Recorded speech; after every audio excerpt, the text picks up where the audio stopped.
I'm the only one here. I just woke up. My wife's not here. She asked me if I wanted to join her in browsing for a new washing machine.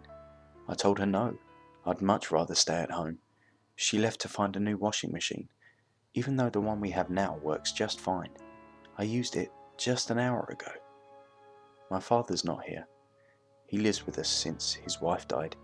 He's an old, grey, bespectacled little man. I love him, but he never says much to me. He's old-fashioned. He used to cut wood for a living. He earned a nice little living on it. People need wood here, I guess. I never noticed the cold. Being old, my father certainly notices it, always complaining about it and nagging me to throw some wood on the fire, but I never do.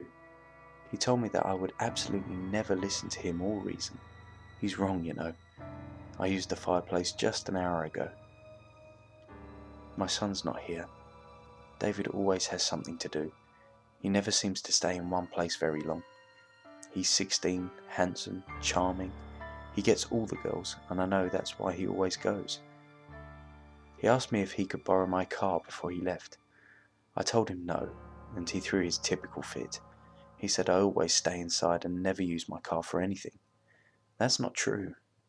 I used the car just an hour ago. My dog's not here.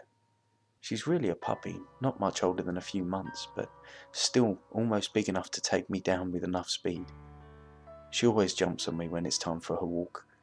I never walk her, but for some reason I'm the one she's most attached to. I tell her no each time. She even learned to fetch her leash and bring it to me, as if it were some sort of incentive or to send me on some guilt trip. I always chuckle at her, take the leash and place it up a little higher, hoping next time she won't be able to reach it.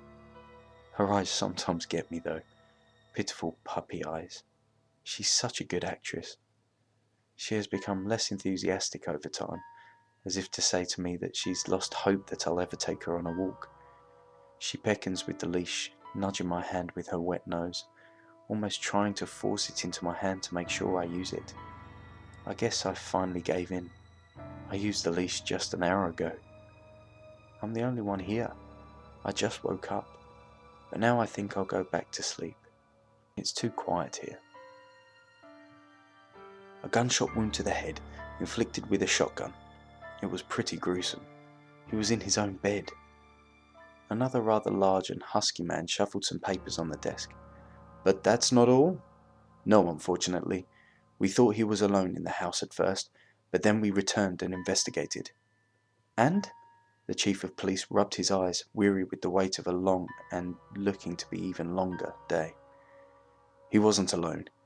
We found his wife's body stuffed into the washing machine in the basement.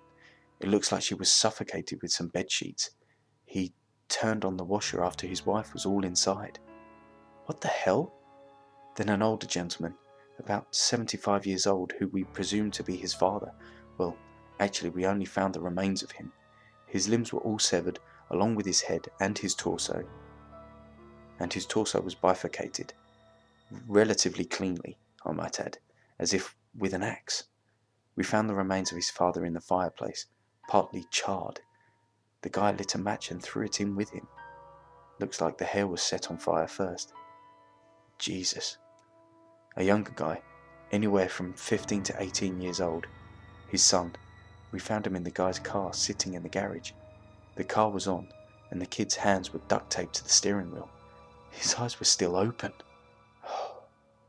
Finally we found his dog. This is the weirdest one. We found it several blocks down the street, followed by a trail of blood. It had its leash on, and all of its legs were amputated. It's like the guy took it for a walk, only it couldn't walk. Did this guy leave any kind of suicide note or anything?